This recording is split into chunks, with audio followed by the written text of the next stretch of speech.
You're listening to the AFTERBUZZ TV network. Now the largest new media platform on the web and your #1 source for after-show entertainment. Very good, Keith Johnson.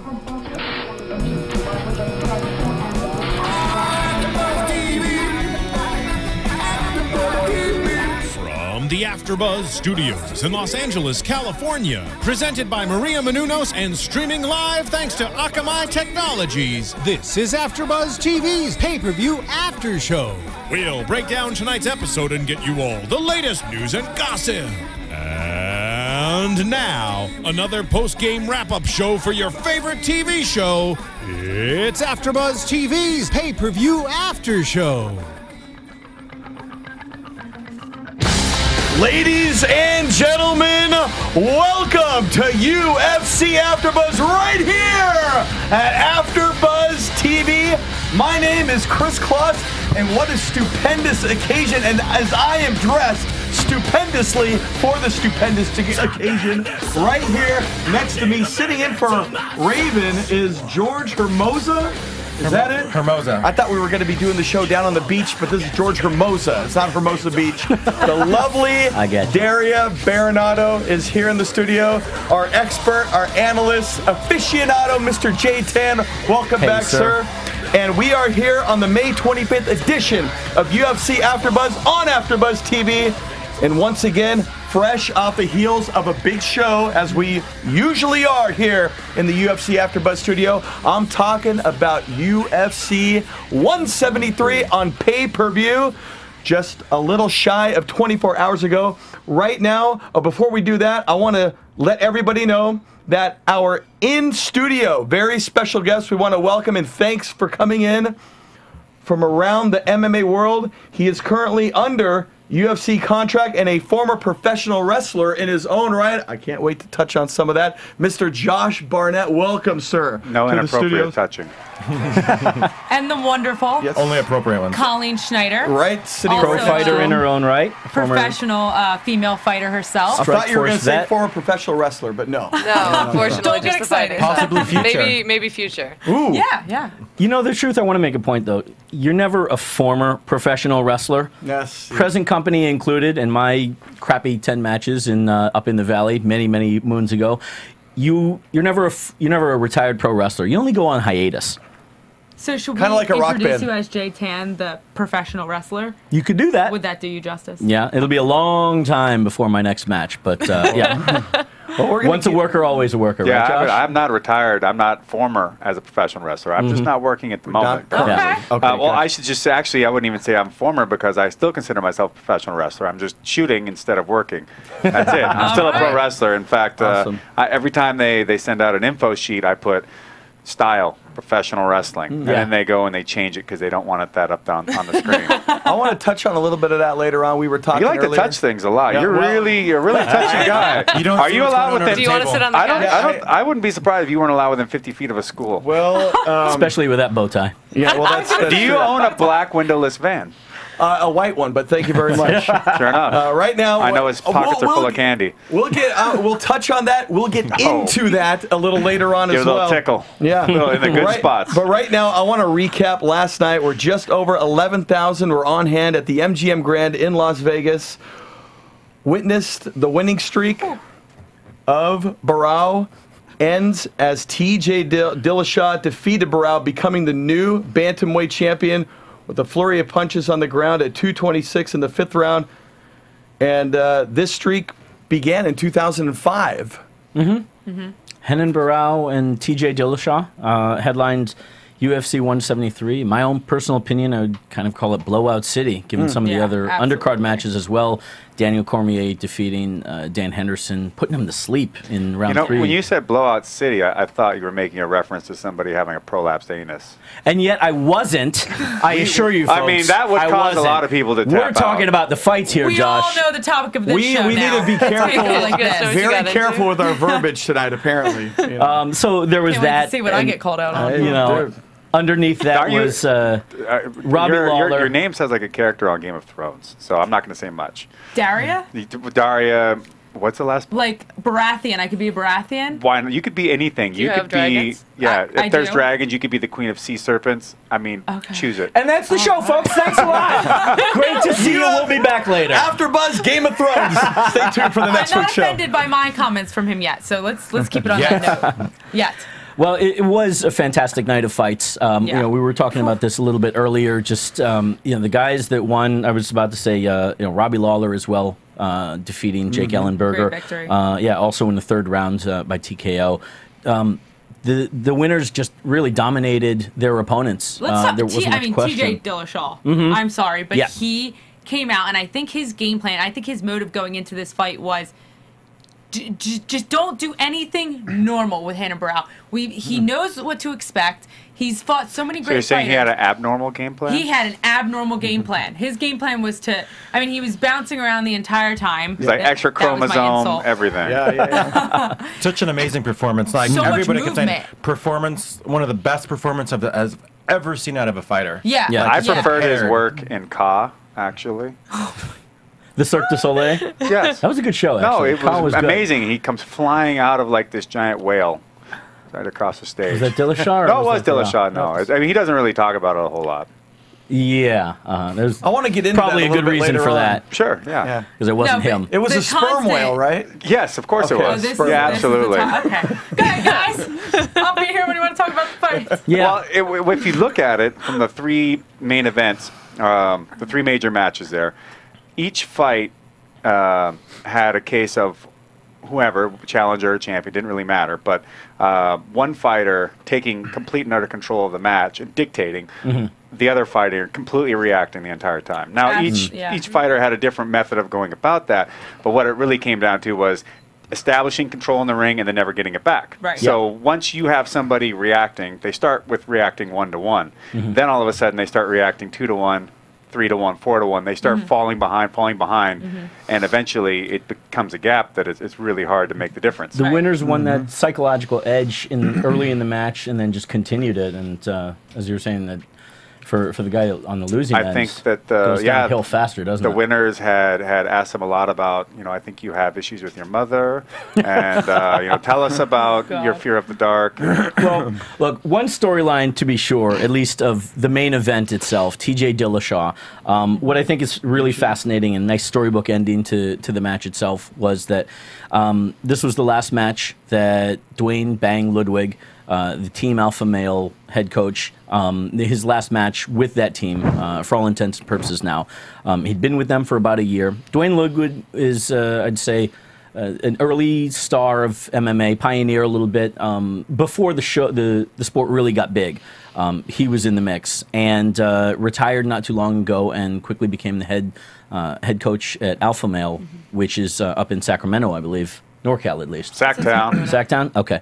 So Uriah Faber is there, Chad Money Mendez, Joe Benavidez, Joe B. TJ Dillashaw. TJ Dillashaw. This is a squad of really talented and tough, smaller weight fighters. And Dwayne came in and, I don't know if he revamped the program, but he brought something to the team. Well, I think because the guys are a lot smaller, like you didn't need as big an area, so he could be right on top of it watching them. There actually could be train. something to that. I wasn't Could be. there for practice days, but they had a great run in 2013. The one thing that was always kind of the Achilles heel was that when these guys went up for title matches, couldn't quite get it done. And, for better or for worse, let me get my notes right here. Chad Mendez had challenged Jose Aldo.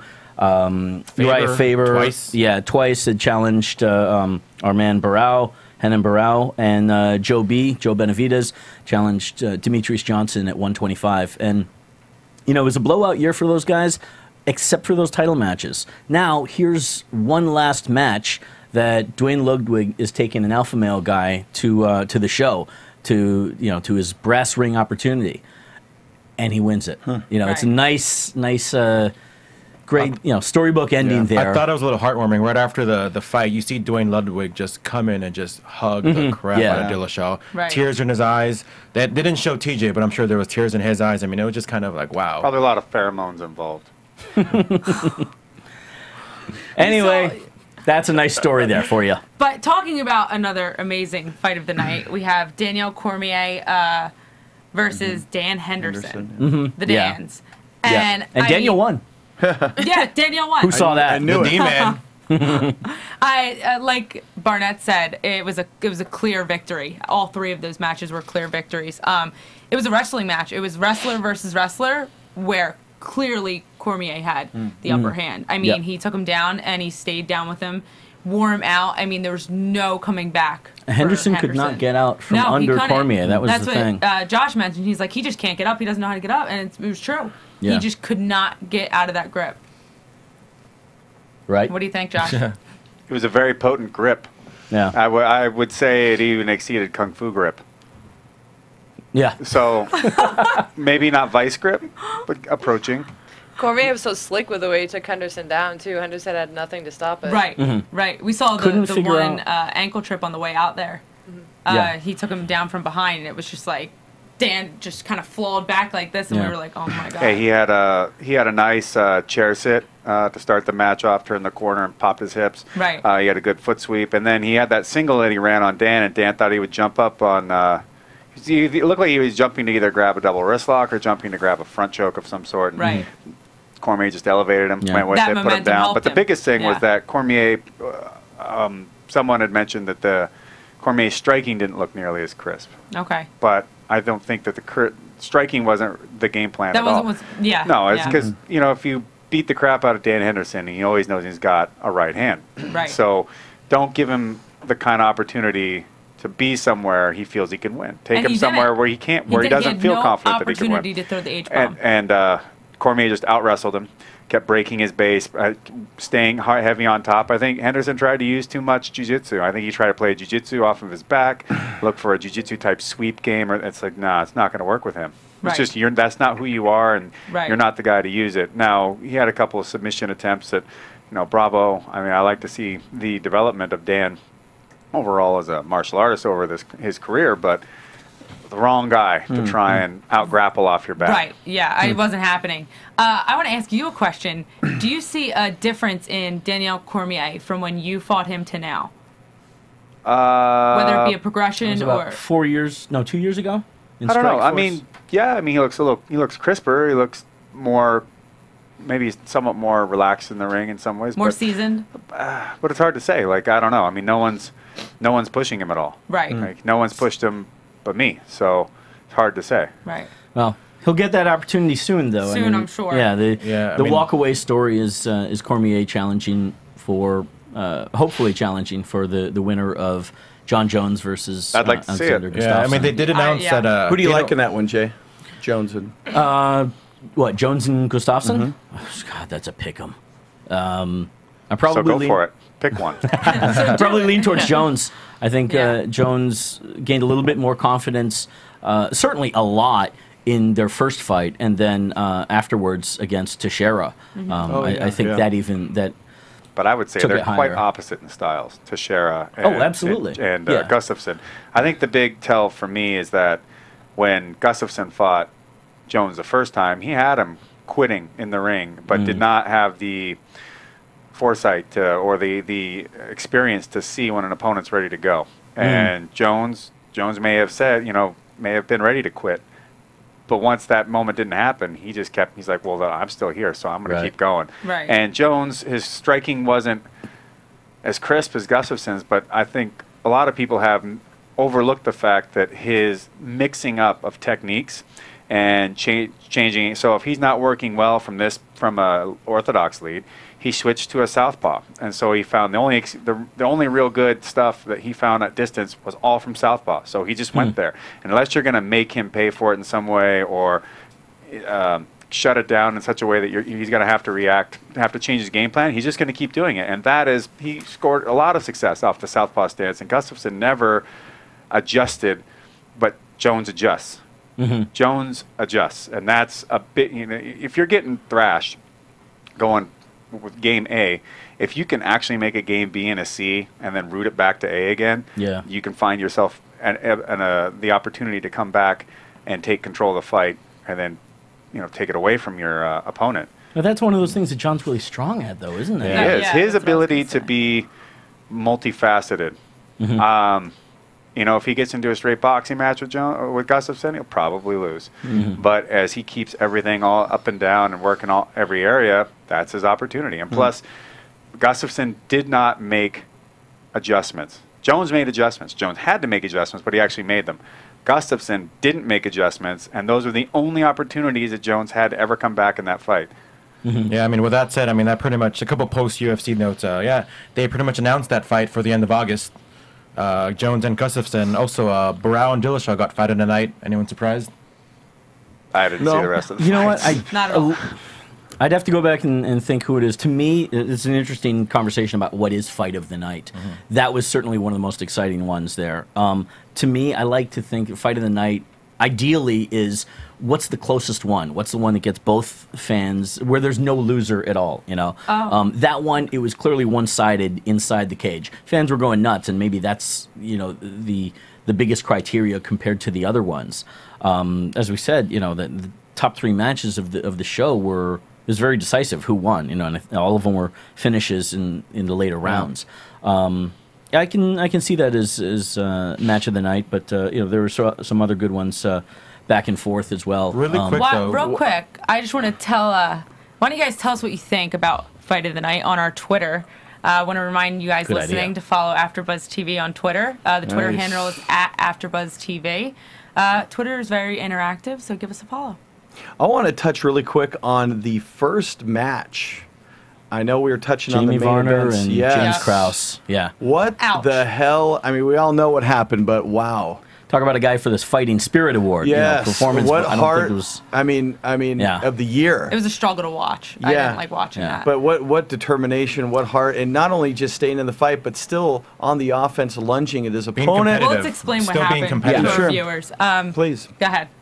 Well, Jamie Varner broke his ankle, it seems, in the first round. In the first 2 minutes. We pretty much confirmed it, right? I think the first 2 minutes. Yeah, first 2 minutes. Broke his ankle in this match against James Krause. They were standing quite a bit, and Jamie just sucked it up and went through for the rest of the rest of the round. And not only did he suck it up and go through, but you know, he pushed the pace as much as he could. The guy shot for a takedown. He shot for a takedown with a broken ankle. His ankle was jacked up, I believe. Krause, we said that Krause landed on his ankle or something. What I read was that he checked one of Krause's kicks and it caught him right in the ankle. And I remember seeing when he went down, Krause ended up in top position. You could see the ankle swell up. I'm not good at picking out these things, but I saw this thing blatantly. You know, and this was before a few of the times he got back up. And it wasn't so much Varner, it was Krause, but it was his just falling down on himself, you know, every repeatedly. Step he took, he fell on the So basically what we're saying is we saw the real life equivalent of a one-legged man in an ass-kicking contest. And he did better than we thought. Yeah, no, he can hang in there a bit, but he had heart. He had heart. Yeah. And then they stopped it, called it a TKO after the first round. Definitely honorable mention for Jamie Varner. Shout out to you, and hope you heal fast. Yes, definitely. I wouldn't consider that a good loss or a good win. I don't know that his opponent was too happy. I wouldn't say that Krause's strategy was specifically to throw a kick to dislocate the whatever, you know. So I mean, if it was. I mean, if he could, I'm saying if that could be a part of his strategy, and then he could, and that had set that up, that'd be one thing. But it just was what happened. It was a freak accident, but cue the Pee Wee Herman. I meant to do that. Well, it's just the way the ball bounced this time. Yeah. And there were a couple times in the match where Krause went after the injury, and you were kind of cringing, but like a famous professional wrestling announcer once said, Jesse Ventura, when you see the injury, you got to seize the opportunity. I'm going to seize this opportunity now and talk about your professional wrestling career, Mr. Nice Barnett. Segue. You are one of the guys, and we had one in here a few shows ago in Don Fry, who you actually wrestled, if I'm not mistaken, in Japan. Fry, and he was one of the others that has transitioned from MMA to pro wrestling and back and forth, and wanted to touch on you. Talk about your professional wrestling. I wouldn't blame you. Have you seen me? Can you blame me? You had to see that coming. I've seen you, man. But let's talk about your professional wrestling career, how you got into the industry, professional wrestling industry, and where was your love as a child, growing up, was your love for MMA more or for professional wrestling more, or these two different animals to you, so to speak? And I'll be honest, with such a lead-in for a question like that, I just wanted to. My initial instinct was to Andy Kaufman something and just F this whole thing up and just give you nothing. Because you worked so hard. Do you need me to toss the water here, Josh? You want to do this? Well, one, how do you... I mean, there was no MMA as a kid. That's true. That well, didn't boxing, exist. Yeah, that's true. Not an opportunity. Didn't really hardly exist when I started fighting. Yeah. So... well, you were throw that right out. I was. You were an aggressive one, though. I mean, you know, reading about your background and knowing a bit about watch your tone there, Tam. See, okay, this is what we work with here. But gotta watch the verbiage, man. Gotta watch the verbiage. Played football in college, I believe. No. And no. What was it? Was it high school then? Damn you, Wikipedia! I'm done with you. Let me ask you this: where was your heart? Just to the left of the breastbone. Right about here. I'm still there, I think. When was your first fight? 19 years old. When was the first fight that you got paid for? 24 years old. 21. As Super Brawl. That's right, T.J. Thompson in Hawaii. Super Brawl 13. That was the first time I ever made money for a fight. All right, that was a big promotion back when in the early days. I was going to say, you wrestled for WCW, Super Brawl? What? These references that are going way over the. I wish I could have fought in the Omni. Audience. I do. I wish I could have fought in the Omni. The Omni in Atlanta, yeah. Oh, hell yeah. Christmas night. Well, I did work the Meadowlands, though. There you go, man. No Madison Square Garden. I was going to say. Not yet. No Madison Square Garden. No. Not yet. What was the in Texas? What was that? The Sportatorium? Sportatorium. World-class championship wrestling? Yeah. I loved professional wrestling growing up. I was a huge fan of the WWF. I remember when they had Saturday Night's Main Event on NBC at one point. I remember watching Macho Man win his Intercontinental belt. I remember when Demolition came on the scene, and I used to watch NWA all the time as well. And then when I could find AWA, I'd watch that. So wrestling was huge to me. It was a ton of people that just it all sunk in so heavy and so quick. I loved it. I loved the performance. I loved the characters, and I remember that's when I first got introduced to Japanese wrestlers was through NWA, and actually I should say WCW, when they had to start guys come over there. And I guess WWF too, because a little bit, there was the Orient Express. Oh. And there was Muto, Keiji Muto. True. And the Jumping Bomb Angels. Jumping Bomb. Yep. Yeah, they were badass. Go further on your wrestling, I want to reintroduce Colleen Schneider, and why the two of you are sitting on a couch next to each other, because I'm sure you guys are confused. Colleen Schneider is a professional female martial artist who is training with Josh Barnett at a gym in Southern California, CSW. Combat Submission Wrestling. Combat Submission Wrestling. Shout out to Eric Paulson, Ben Jones, Jack May. All you great guys out there. So I want to talk a little bit more about the relationship between the two of you. Josh Barnett has a thing, it seems, for training female athletes. He's helped quite a few over time. Shayna Baszler being one of them. She's kind of a veteran of women's MMA, so to speak. Kind of? She is a veteran of women's MMA. Having her heyday as well. Fuji, if you're going to talk about Megumi Fuji. Prior to that. Absolutely. I think you quoted saying she was one of the best fighters you've ever dealt with. Absolutely. Good. Do you want to go on that? Talk about the connection with you and female wrestling. What is it? Fighting, rather. I remember being a high school wrestler, and we had these two girls try out for our team, and they made it. But I remember them talking about what a struggle it was just to get to the point to where they wanted to get on the mat. But even administration, everyone wanted to create as many opportunities for them to say, okay, well, you know what, I rescind. They wanted to give them every out they could, and it wasn't just a matter of, well, you don't have to do this. It was, this is how horrible this is going to be. They tried to bully them in a way to keep them from even doing it. And by the way, the admin were women, so they poo-pooed on it so hard. But these two girls wanted to do it, and they got out there and they did the best they could. They were not phenomenal wrestlers, and and that's fine. But they won some matches. How many times did you beat them? the funny thing was that to me, the fact that they really, He's not coming up with a number, which means that he didn't. Just saying, folks. They want to do it so bad that they would endure whatever crap they had to go to get there. Right. And because everybody was going to treat them in a marginalized way, I looked at it like, well, they're here. If they're here and they want it, then they aren't marginalized. They need to be given the same opportunity as anybody else. And nobody knows what they could do with their ability and talents and their determination unless you give them the same opportunity as you give to somebody else. Right. If anything, I felt it was more unfortunate that there wasn't enough women that they could all wrestle against their peers instead of having to deal with the weird stigmas and everything that comes with having to wrestle against men. But I thought there was no reason that they should be excluded. And so I felt the same when it came to fighting. And a great athlete's a great athlete. It doesn't know gender. And to create a scenario where they aren't allowed to flourish, especially when the possibility exists, that's just BS. You know, in fact, instead of Title IX adding more women's golf programs or sports that essentially nobody who's any good even plays in college. I mean, if they're any good, they play them as a pro. Right. So instead of adding ridiculous programs for sports that don't really do that much for a college, give them the chance. Just add women's wrestling. On the core ones. Right. Add women's wrestling. Give women a chance to wrestle. So did you? Can I just say, I'm sorry, really go quick. ahead. This is exactly what Don Fry said about women's MMA. Exactly. Is it?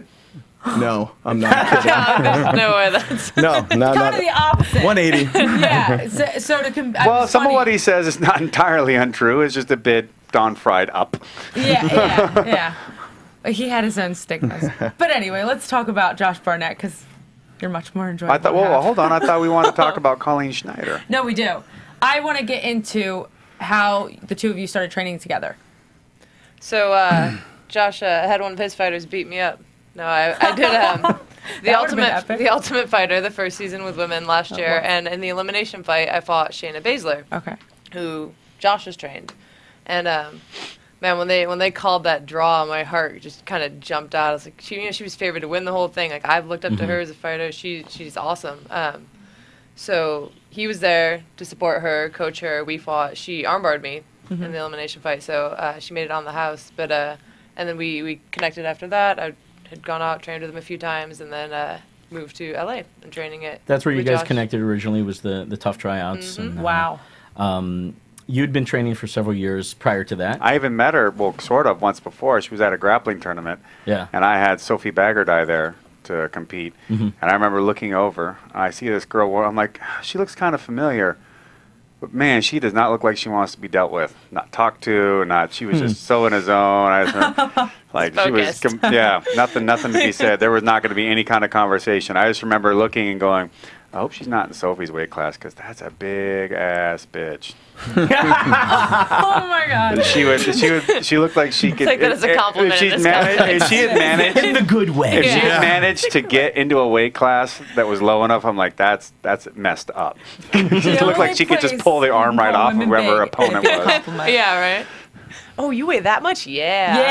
I was like, okay. Big, yeah. Oh, she's not. Oh, okay. Whew, not wrestling her. Thank goodness. So after the season was over, you began training with Josh and Shayna? Yeah, after I moved out here, Shayna moved out to LA as well, and about time. Long awaited, I'm assuming. They have, she's part of the Four Horsewomen with Shayna, Marina, Jessamine, and Rhonda, and then Shayna, Marina, and Jessamine will come out to CSW, train with them there, meet up at Tap Out as well, so they're fantastic to work with. Awesome training partners. And everybody has such different kind of strengths and backgrounds and feeds off each other really well. It's a good dynamic, great training. Absolutely. Was it a thing in general, Josh, that or did it just happen organically, going after women to be the coach, the head coach and trainer? You got Megumi. No, it was organic. Yeah. It just, you come across people. I only train people that I think are worthwhile to be worked with. And I don't mean just athletically, how much talent they have, how far they can take it. I mean, what kind of person are they? What kind of, what kind of integrity do they have? And I don't do this for a business. Is there something going to happen? Nothing's going to happen except you're going to talk and we're going to listen. I don't Go do ahead, this as Josh. a business endeavor because I would be broke if I tried to make any money off of this. There's no, and it's all personal. It's a personal interest, and I don't. What are the qualities that you look for? I mean, I know some of the guys that you've got. Well, you have to be way. an honest person. You have to have, your heart in the right place. You have to be serious about how much this means to you and how dedicated you are to getting it done. You have to do it for the love, and you have to be someone that's respectful of your coaches and of the people working with you. And you don't take on just a coach mentality. You take on a lot more than that. So, people like Victor Henry is like my little brother. Yeah. I look out for him, and not just as an athlete, because being an athlete is only part of his life. He's got a whole bunch of other things that he has to live with, and the same as anybody else. So you have to address and take care of those as well, and help them when needed. So you're not helping somebody just become an athlete. You're helping somebody try to achieve the life that they want to live. So across those, along those years of meeting people, I'd come across people like Megumi Fuji, who is an amazing person in addition to an amazing athlete. And then Janelle Marquez, I'd known for a very long time. And then people, you end up meeting people here and there and coming into the fold and leaving. And so I taught Hitomi Akano her first ever boxing class. Wow. I used to work with Sayaka Shiota. I cornered her at the Mundials when she took second. She took, and some other times before that, I had been trained Janelle Marquez. I used to work with a female kickboxer, Roxy Richardson. I worked with Sophie Bagardai. Yeah. I trained Felice Herrig for a fight in Bellator. She was out in Fullerton training with us for that. I worked with a lot of different people, but it was just more about athletes and the people that they were and how bad they wanted it. Yeah. There are plenty of people in the sport and coaches even that don't have Josh's attitude, that have the attitude of, as a woman, you're never going to be as good as these guys. You're never going to be as skilled. You're never going to you're at a lower level as a fighter. A glass ceiling. Yeah. So part of the reason I think that he's ended up training women is that he doesn't have that attitude. So that's a good thing to find and train under and help grow under. Yeah. Absolutely. Yeah, I don't expect less out of a woman than I do out of a man. I expect you to do the techniques just as well, to give the same effort in practice. Now, I may understand that if you're a woman and it's a guy, like he's a guy and you're a girl, and I understand the differences that can come with that, but that doesn't mean that you can't perform. That doesn't mean that what's expected of you is less. Even if girl and guy, there's guy of one weight class, guy of a different weight class. There's all kinds of exceptions to everything that comes with, this guy, his hip's bothering him. So, you always have to make adjustments no matter what. So I don't make adjustments based on gender. I make adjustments based on the athlete. I'm going to make an adjustment here content-wise. We're going to talk about reminding you guys to get on iTunes. Look for us, UFC AFTERBUZZ. Look us up there in the search section. Type us in and check us out. And leave comments, leave stars. The more stars that we get, the more stars we get here. Now, also make sure to go on that AFTERBUZZ Twitter and say, hey, yay or nay, have the UFC AFTERBUZZ the app on when you go to find it on iTunes. Should it have J-Tan's face grimacing with a couple of with fists up or not? I really think that would help so much. I really think that would be the best. Can you loan him those spikes too? Oh, easily. Yeah. Just. And Josh is going to be the guy to inspire that look, because there's going to be his face right here as well. Yes. It's going to be pretty. But you know what? There's not enough room on that icon for that melon. Well, we'll size it down or something. Yeah. At least. Talk about your. Must I? Talk about when you first got into the sport, success at an early age, former UFC champion. The sport was still growing a little bit in its infancy, and you won the championship, and then went over to Japan. You were a big superstar in Japan, MMA and wrestling, for several years. When the UFC and MMA really started to break here, now you've been able to come back and you've been in the limelight in the U.S. scene for about 4 years. But talk about those early days. Having fame at an early age, and Fame doesn't matter. Yeah. Fame's success bullshit. rather. Yeah, winning fights and winning titles and things like that is great. But overall, nowadays you can make more money. There's more you can use of your notoriety within the public hemisphere to go out and do other stuff. So I am very grateful for that and using MMA not just as my own personal. My sport and something I love and my own, Your quest. agenda. Yeah, but I can use it to open the doors to other things. And because honestly, it's all entertainment. It's all linked to something else. You need eyeballs. You need to be able to work a camera and a mic and do different things and be some sort of aspect, some sort of thing of interest to the people that are watching. But from a fighting standpoint, it was way better before. It was way much. Yeah, it was better. Wow. How it was so? less restrictive. It was more to the point and less BS. Less people trying to manage their careers. Less people giving, really less being corporate, hung up. would you say? Well, less corporate, Commercial? less commercialized, less hung up on things that don't really matter. The only thing that they were hung up on was how good could you fight? Right. What did you bring to the ring? What kind of fighter were you? That it's not necessarily like that now. This is one of the core things about There was no gaming of the system either. Right. It wasn't Yeah.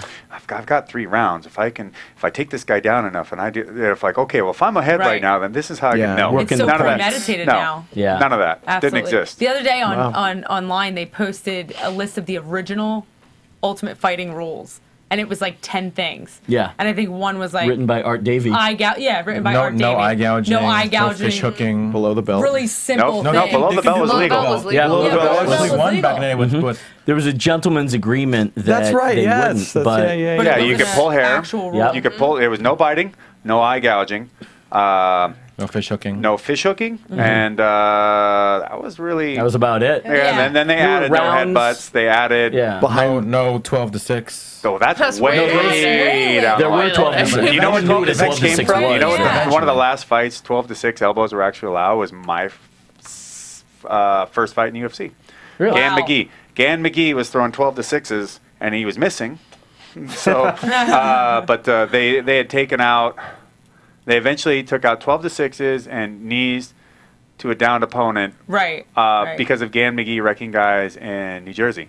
So it was Jersey that made that call. I was one of the stricter states with the state athletic. Well, it was commission. one of the only states would actually. It would allow. Yeah. Yeah, That's so true. Vegas wouldn't do it. A lot of. So when I was fighting in the UFC, it was really on its last legs. So when the time came for the opportunity to go to Japan, it was a no-brainer. Like, that was the place to be. If you wanted to fight the best guys out there, if you wanted to, I mean, not to say that Randy wasn't one of the best guys back then, because he certainly Randy was. Couture. Right. But Randy was. I mean, there was Randy, there was Pedro, and there wasn't a whole lot That's else. about it. But Pride was drawing people from all over the world. You never Yeah. knew where they were going to find some, A bit more of the wild West. crazy-eyed, and long-fanged freak out of the, the deepest, darkest jungles somewhere, and Zuluzinho. whoever, Akeem, yeah. they were looking for now, something. don't you think- Akeem, yes. From deepest, darkest Africa.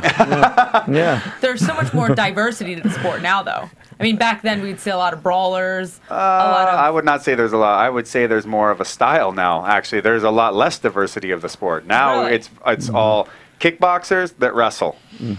But I think there's a diversity at least There's enough. more styles now than there were then. No, none. No, now No. MMA itself is a style. Right. Back Yeah, I then, guess that's true. it was literally just a particular martial art. Everybody trains But the same way. diversity Okay, so I in guess it's the people collaboration from around of the more world. styles now. Sorry. No, it's just the UFC is just the only game anymore. So Right. you go where the money is. So Pride was actively searching people around the world, and I would say the UFC is has to also just be as likely to be looking for other. But UFC is the big show, so Right. if you build it, they will come. Right. And in this case, UFC is the place to be. They're going to go there. Yeah. As a setup, we've talked a little bit in the past about Pride, the history of it, and how it was different from the UFC. It was a different era, and Japanese combat sports in general. Yeah, Much more really started to mainstream. go downhill when they hired you. I had no, it already was. Barnett, it already was. I'm not the stinky kid of MMA, okay? Enough of that. But You're just a general run-of-the-mill stinky kid. I can't win here. As far as pro wrestling and MMA, we've asked Don Fry, for example, and asked a few others, and some that do both think that it's a natural transition. So, talking to Don Fry, for example, he said you should either pick one or pick the other. And to do both was a mistake. He never, in retrospect, he I think, said, never would have done it. I'm the only one that can make the proper transformation. Well, that's another, is what he said. He said that about everything we talked about. Well, yeah, I mean, he's Don Fry. If he gives any other answer, you should kick him out of the studio. No, then it's his twin brother. It's not really him. It's no, I mean, there are people that could do both. I'm one of the few that can do both. But no, most shooters can't work. In fact, I would say it's more likely you could get a worker that could shoot than a shooter that can work.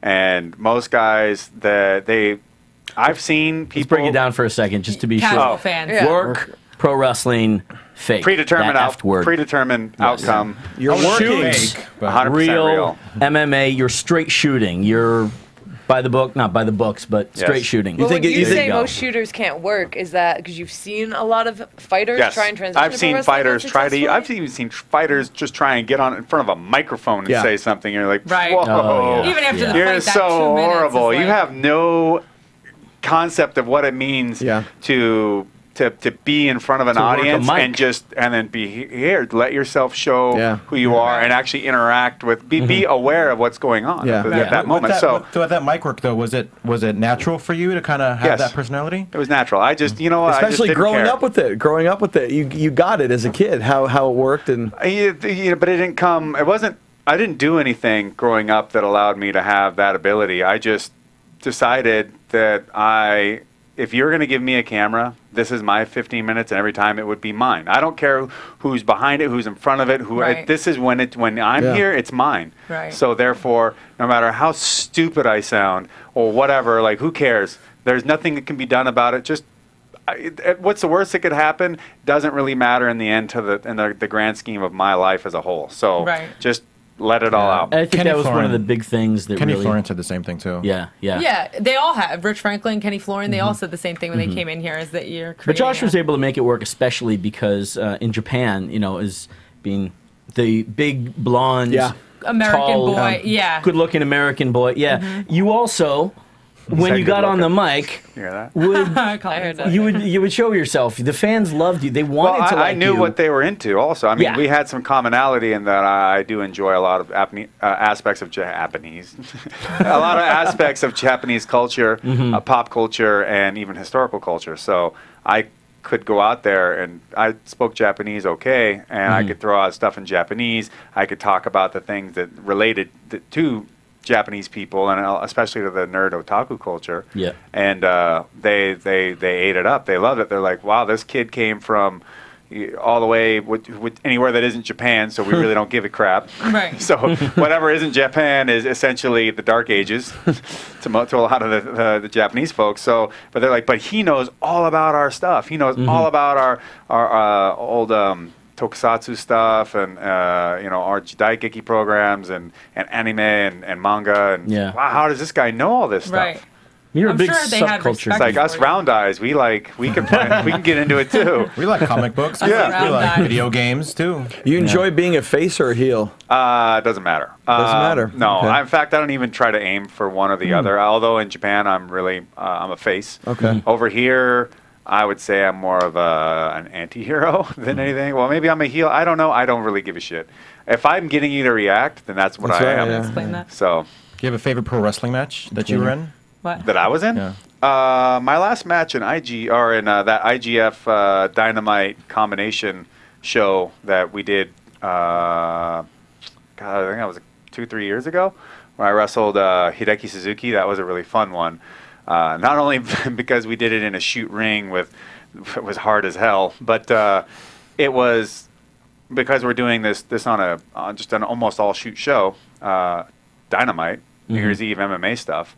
It's a big tradition in we Japan. had to. I wanted to make it more catch, and I mean it was a strong style / shoot style / catch match. I mean it was a lot of groundwork, a lot of very subtle type stuff, but it got the crowd, got them up, and we ended on some big stuff, but not a lot of high spots. Wasn't very flashy and gimmicky. It was just straight to the point, and I like that. And honestly, there wasn't much called out. We just went out there. We didn't build a whole match. I just said, oh, here's a couple turnaround points. Here's a couple whatever. Just go. You and just play it Jerome out. LeBanner, that was a fun one as well. That was fun. But see, now that's an opposite match where I'm going, well, here, you know, if you feel things out, go ahead and do this. But in general, here's our match. So you don't have to think too much. Yeah. You know, I'm going to give you some things, but, you know, having somebody, it's tough. Most people don't work just by feel anymore.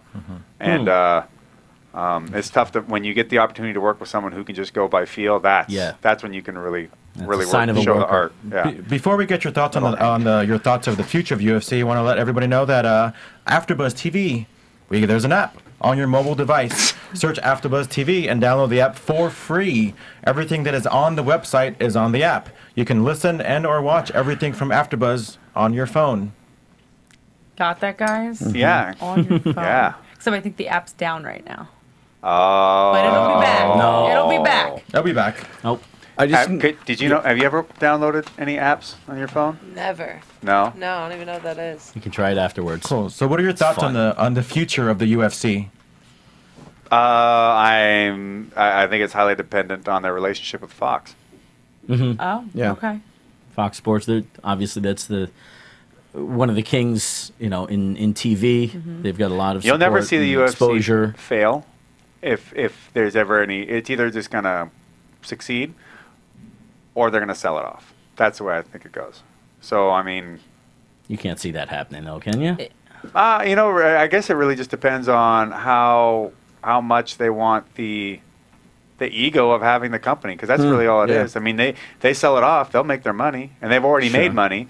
So it's really it's an ego thing. But that's the thing; they've already got money, so they keep it for as long as they want. And but I mean, if it declines, then do you run it into the ground until it dies, or do you just sell it? Or I can't think that those guys would run we're it talking into about the Fertittas and Dana White. Yeah. No, it's not. It's got nothing to do with them. It's got nothing to do with them. No, I'm saying if popular pop culture, popular opinion and interest wanes. I mean, everything goes in cycles, but I mean, right now it's doing. I mean, it's on Fox. It's they're having their pay-per-views. They've got a lot of fighters under contract. So I mean, when you ask about what's the future, I mean, they're really the future of the UFC is exactly as what it's doing right now.